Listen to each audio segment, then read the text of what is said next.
ओम नमः शिवाय। राधे राधे। आइए सुनते हैं मासिक शिवरात्रि व्रत कथा पूजन विधि।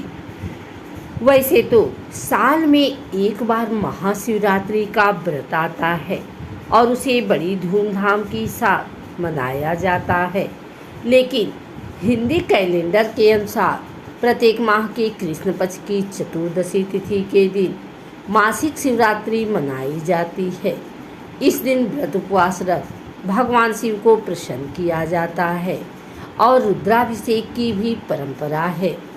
जिस तरह सोमवार के दिन भोलेनाथ का विधि विधान से पूजा होती है,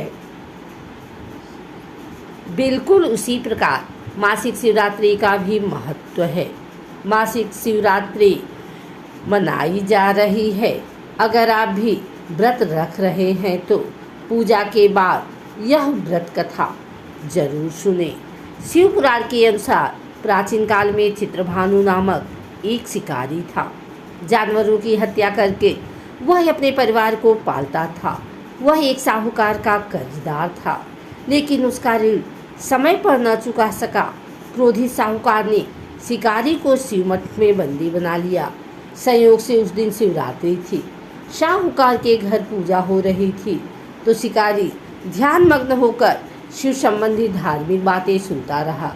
चतुर्दशी को उसने शिवरात्रि व्रत की कथा भी सुनी। शाम होते ही साहूकार ने उसे अपने पास बुलाया और ऋण चुकाने के विषय में बात की। शिकारी अगले दिन सारा ऋण लौटा देने का वचन देकर बंधन से छूट गया। अपनी दिनचर्या की भांति वह जंगल में शिकार के लिए निकला, लेकिन दिन भर बंदी गृह में रहने के कारण भूख प्यास से व्याकुल था। शिकार खोजता हुआ वह बहुत दूर निकल गया। जब अंधेरा हो गया तो उसने विचार किया कि रात जंगल में ही बितानी पड़ेगी। वह वन एक तालाब के किनारे एक बेल के पेड़ पर चढ़कर रात बीतने का इंतजार करने लगा। बेल वृक्ष के नीचे शिवलिंग था, जो बेलपत्रों से ढका हुआ था। शिकारी को उसका पता न चला। पड़ाव बनाते समय उसने जो टहनियाँ तोड़ी वे संयोग से शिवलिंग पर गिरती चली गई। इस प्रकार दिन भर भूखे प्यासे शिकारी का व्रत भी हो गया और शिवलिंग पर बेलपत्र भी चढ़ गए। एक पहर रात्रि बीत जाने पर एक गर्भवती हिरनी तालाब पर पानी पीने पहुंची। शिकारी ने धनुष पर तीर चढ़ाकर ज्यों ही प्रत्यंचा खींची, हिरनी बोली, मैं गर्भवती हूँ और शीघ्र ही प्रसव करूँगी। तुम एक साथ दो जीवों की हत्या करोगे, जो ठीक नहीं है। मैं बच्चे को जन्म देकर शीघ्र ही तुम्हारे समक्ष प्रस्तुत हो जाऊँगी, तब मार लेना। शिकारी ने प्रत्यंचा ढीली कर दी और हिरनी जंगली झाड़ियों में लुप्त हो गई। प्रत्यंचा चढ़ाने तथा ढीली करने के वक्त कुछ बेलपत्र अनायास ही टूटकर शिवलिंग पर गिर गए। इस प्रकार उसे अनजाने में ही प्रथम प्रहर की पूजा भी संपन्न हो गई। कुछ ही देर बाद एक और हिरनी उधर से निकली। शिकारी की प्रसन्नता का ठिकाना न रहा। समीप आने पर उसने धनुष पर बाण चढ़ाया। तब उसे देख हिरनी ने विनम्रतापूर्वक निवेदन किया, हे शिकारी, मैं थोड़ी देर पहले ऋतु से निवृत्त हुई हूँ। कामातुर विरहिणी हूँ। अपने प्रिय की खोज में भटक रही हूँ। मैं अपने पति से मिलकर शीघ्र ही तुम्हारे पास आ जाऊँगी। शिकारी ने उसे भी जाने दिया। 2 बार शिकार को खोकर उसका माथा ठनका। वह चिंता में पड़ गया। रात्रि का आखिरी पहर बीत रहा था। इस बार भी धनुष से लगकर कुछ बेलपत्र शिवलिंग पर जा गिरे तथा दूसरे प्रहर का पूजन भी संपन्न हो गए। तभी एक अन्य हिरनी अपने बच्चे के साथ उधर से निकली। शिकारी के लिए यह स्वर्णिम अवसर था। उसने धनुष पर तीर चढ़ाने में देर नहीं लगाई। वह तीर छोड़ने ही वाला था कि हिरनी बोली, हे शिकारी, मैं इन बच्चों को इनके पिता के हवाले करके लौट आऊँगी। इस समय मुझे मत मारो। शिकारी हंसा और बोला, सामने आए शिकार को छोड़ दूँ? मैं ऐसा मूर्ख नहीं। इससे पहले मैं 2 बार अपना शिकार खो चुका हूँ। मेरे बच्चे भूख प्यास से व्यग्र हो रहे होंगे। उत्तर में हिरनी ने फिर कहा, जैसे तुम्हें अपने बच्चों की ममता सता रही है। ठीक वैसे ही मुझे भी। हे शिकारी, मेरा विश्वास करो, मैं इन्हें इनके पिता के पास छोड़कर तुरंत लौटने की प्रतिज्ञा करती हूँ। हिरनी का दीन स्वर सुनकर शिकारी को उस पर दया आ गई। उसने उस मृगी को भी जाने दिया।